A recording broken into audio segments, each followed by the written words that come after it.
through it like nobody's business. But we baby boomers, We are baby. I am a baby we boomer. have had to adapt. Yes.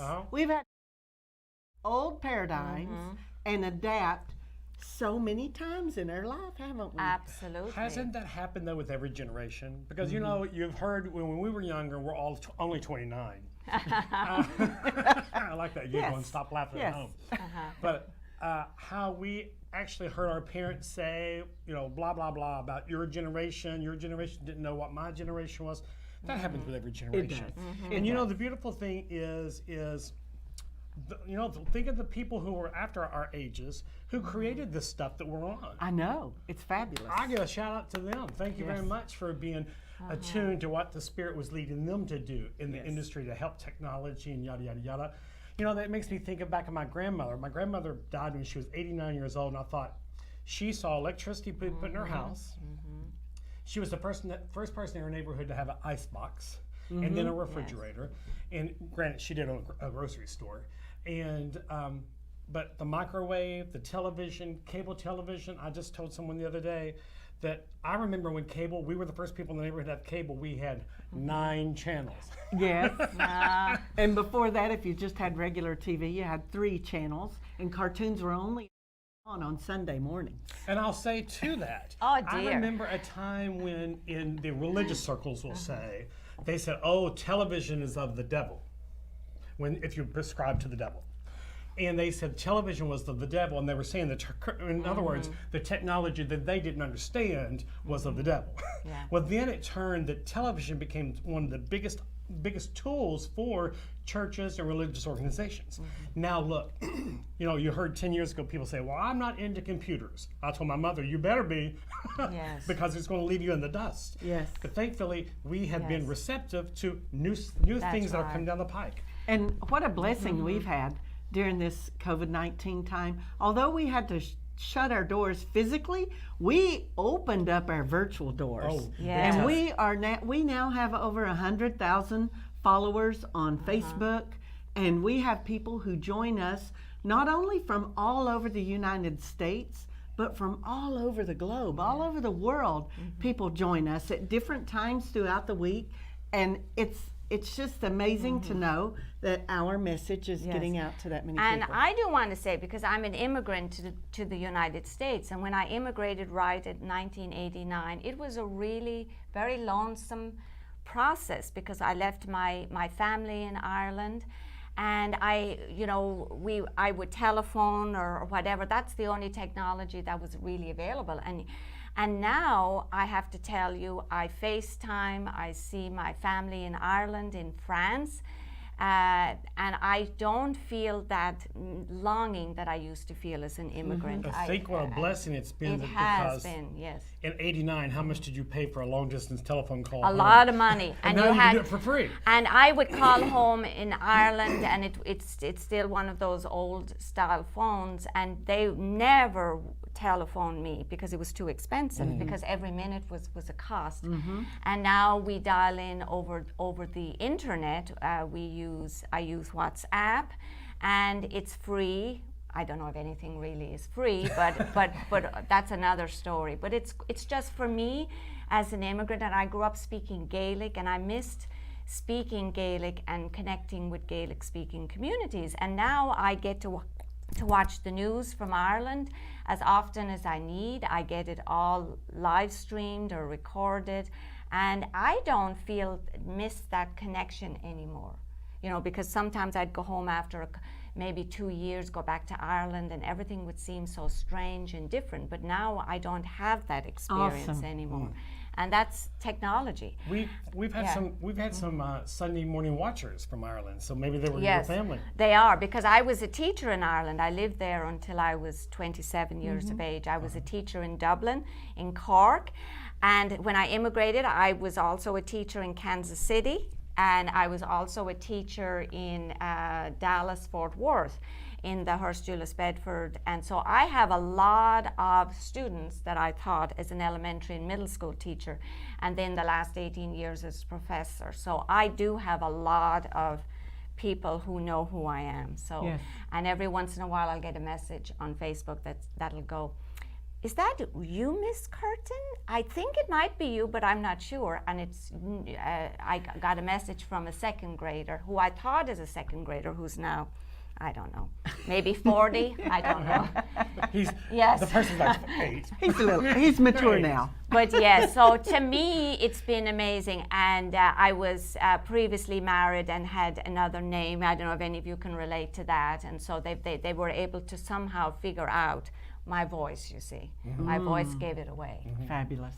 In this time that we've had with closed doors, how do you personally feel, and I'll ask all of us this question, how do you personally feel that you've grown spiritually? I have, very much. Sure. I'm a very busy lady, and I've always loved to travel, and I've always running, going, rushing here and there. And so during this time, I have nowhere to go except inside myself.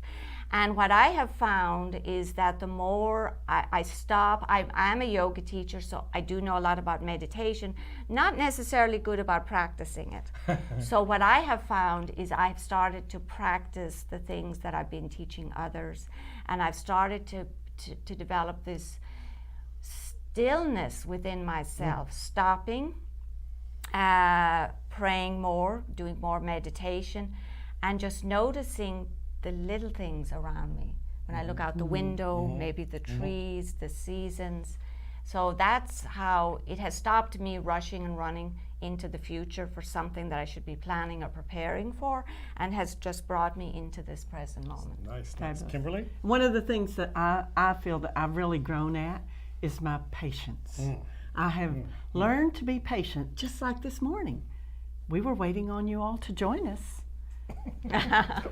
And the internet was not cooperating, so we patiently waited. And so I used to get stressed when something like that happened, and now I'm much more patient and present in the moment. So I think that this, if we allow it, has been a great blessing in allowing us to be present in the moment. Yes. Just like Reverend Dr. Temple's message today is going to be about be still and know. Be still. Wow, I think this has been a time for myself spiritually, and I love that you said patient, because I have learned to be more patient, not only with others but also with myself. Because we do, as you said, are busy. We run haphazardly through life, and then when things go amok, we kind of beat ourselves up. But I've learned to be patient with myself. Yes. And being present in the now. I think that's so important. I mentioned a couple weeks ago that I had a pastor friend of mine in Atlanta. His church is called Church in the Now. And his philosophy and his teaching was to live in the present moment. And I would say being patient with myself, being patient with others. We had to learn here in the office how to maneuver wearing masks for protection, and it's been a new day. It's been challenging sometimes, and we've had lots of great discussions. Maybe that was something else. We've learned to listen to one another more. Yeah. And I think when this for me, when this first COVID happened, I thought, oh, it'll be over in a few weeks.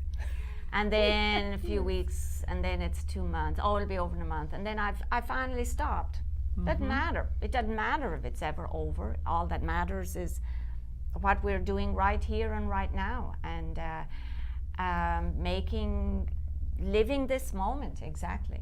It has brought me to certainly a more centered and a more peaceful place. And what we've learned, that's the important thing, is what we've learned in a trying time. I was counseling a actress friend, and we were talking about a horrific situation that she was in, and I stopped her in counseling and I said, look outside yourself in all situations. Everything happens for a reason. The universe is correcting. I sometimes say that the pendulum swings. Everything happens for a reason. I mean, as tough as that seems to be to swallow sometimes, everything does happen to a reason. I don't care what you're going through in your life. Just try to vibrate at a higher frequency to know that the universe, the God, the source, has an answer for whatever situation you're going through. And know that there is always a light at the end of the tunnel. There's always a silver lining to the cloud. Know that God is with you at all times. God has never failed you, will never fail you, will never leave you. You're never separated from the source. So understand that sometimes when things are difficult, like going through COVID, is there is a light at the end of the tunnel, and that's the saving grace. That's right. Well said. Yes. Well said. Well said. So on that, I guess it's time for us to go and get ready for service. Yes. Because service is going to happen in a few minutes. So go grab your coffee, grab your tea, run to the restroom if you need to, and be ready to join us right back And here. she survived with us I today. did. Her debut. And check out ILI.org, the Yes. Institute for Leadership and Lifelong Learning International. That's the tool that shows us all how to be more peaceful. And I will say, for those who are watching today, we have a lot of viewers here. In the comment section, please go in and tell us where you are from, or not from where you're watching from today. And the person who is the furthest away, we send you a little love gift in the mail. So please, type in where you're from. We love you. Thank you very much for joining us today. We'll see you in just a few out in our virtual sanctuary. Thank Bye. you. Have a great day.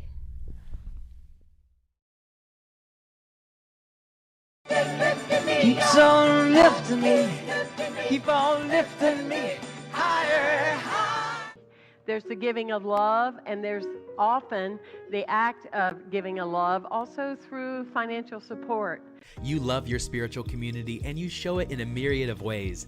One of the top ways to support your spiritual campus during the time when our doors are closed but our hearts are open, we continue our operations through your continued financial support and love offerings. And the easiest way to do that is using Text to Give, and we are forever grateful for your support.